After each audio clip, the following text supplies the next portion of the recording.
എന്താണ് സംഭവം എന്ന് കറക്റ്റായിട്ട് നമുക്ക് പറയാൻ അറിയത്തില്ല. നമ്മൾ അറിവെന്ന് പറയുമ്പോഴത്തേക്ക് ഇവർ വൈകിട്ട് 9 മണിയോടുകൂടി വിഴിഞ്ഞത്ത് ഫുഡ് കഴിക്കാൻ പോയെന്നാണ് പറയുന്നത്. അവിടെ പോയി ഒരു ഹോട്ടലിൽ പോയി ഫുഡ് കഴിച്ചു. ഒരു വരുന്ന വഴിക്ക് ആറ്റിങ്ങൽ വെച്ച് ഈ മരിച്ച ഉമ്മാക്ക് ഇതുപോലെ ദേഹാസ്വാസ്ഥ്യം ഉണ്ടായി. അപ്പോൾ അവിടുന്ന് ഒരു ഹോസ്പിറ്റലൊന്നും കയറിയില്ല. അവർ നേരെ ഇങ്ങ് നിലമേൽ വന്നതിന് ശേഷം ഇവർ തൊട്ടടുത്ത അപ്പുറത്ത് ഹോസ്പിറ്റലിൽ പോയി. ആ ഒരു ഹോസ്പിറ്റലിൽ എത്തുമ്പോഴത്തേക്കും വളരെ അവശ നിലയിലായിരുന്നു. അപ്പോൾ അവർ പാരിപ്പള്ളി എത്തുന്നതിന് മുമ്പ് എന്നെ മരണപ്പെട്ടെന്നാണ് പറയുന്നത്. അതിനുശേഷം പാരിപ്പള്ളി എത്തുന്നത് വരെ ഈ രണ്ടാമത് മെഡിക്കൽ കോളേജിൽ കിടന്ന് മരിച്ച ആളിന് കുഴപ്പമൊന്നുമില്ലായിരുന്നു. അവിടെ വെച്ച് അസ്വസ്ഥത ഉണ്ടായി. അദ്ദേഹത്തിന് നേരെ തിരുവനന്തപുരം മെഡിക്കൽ കോളേജിലേക്ക് വിട്ടു. ശ്രീകാര്യത്ത് എത്തുമ്പോൾ മരിച്ചെന്നാണ് അറിയാൻ കഴിഞ്ഞത്. അതിൻ്റെ മറ്റ് പോസ്റ്റ്മോർട്ടം റിപ്പോർട്ടും മറ്റ് കാര്യങ്ങളൊന്നും അറിയത്തില്ല. ഈ വീട്ടിൽ ഒരു കുട്ടി കൂടെ ഒരു മോക്കൂടെ ഇതുപോലൊരു അസ്വസ്ഥത ഉണ്ട്. അതിന് ഒബ്സർവേഷണൽ ICUയിൽ മെഡിക്കൽ കോളേജ് വെച്ചൊക്കെയാണ്. അപ്പോൾ അതിൻ്റെ ടെസ്റ്റുകളും കാര്യങ്ങളൊക്കെ നടക്കുന്നുണ്ട്. അതിൻ്റെ റിസൾട്ട് വന്നതിന് ശേഷം മാത്രമേ കൺഫേം ആവുള്ളൂ.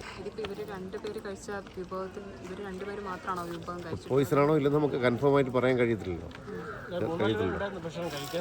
ഇവർ ഇവിടുന്ന് പോയ ഒരു അന്യസംസ്ഥാന തൊഴിലാളി ഉൾപ്പെടെ ഇവർ 5 പേരാണ് പോയത്. വേറെ ഇവർക്ക് 2 പേർക്ക് ആണ് കുഴപ്പമുണ്ടായത്. മൂന്നാമത് ഹോസ്പിറ്റലിൽ കിടക്കുന്ന ആളുടെ കാര്യത്തിൽ ഈ ഫുഡ് പോയിസൺ ഉണ്ടോ ഇല്ലെന്ന കാര്യത്തിൽ കൺഫേം അല്ല. ബാക്കിയുള്ള ആൾക്കാർക്കൊന്നും കുഴപ്പമില്ല. ഹോസ്പിറ്റലിൽ നിന്ന് ഇല്ല.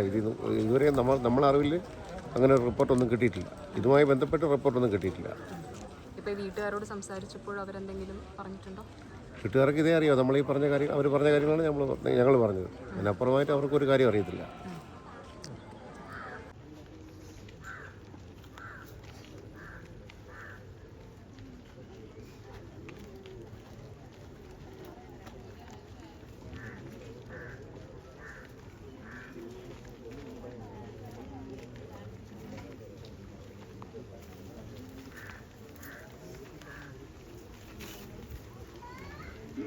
Thank you.